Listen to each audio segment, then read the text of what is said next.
Today I'm going to show you how to add your Somfy wireless keypad to the new Rollixo IO panel. Firstly, showing you how to pair the keypad to the Rollixo, followed by how to change the default code. Firstly, we need to remove the screw from the bottom of the front cover and take the front cover off.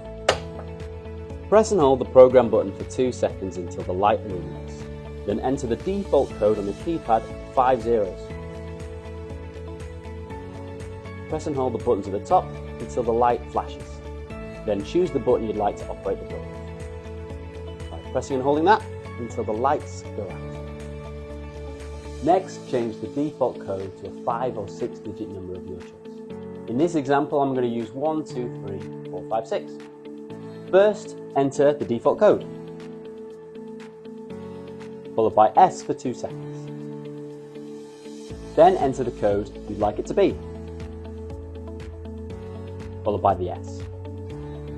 Then do the same process again.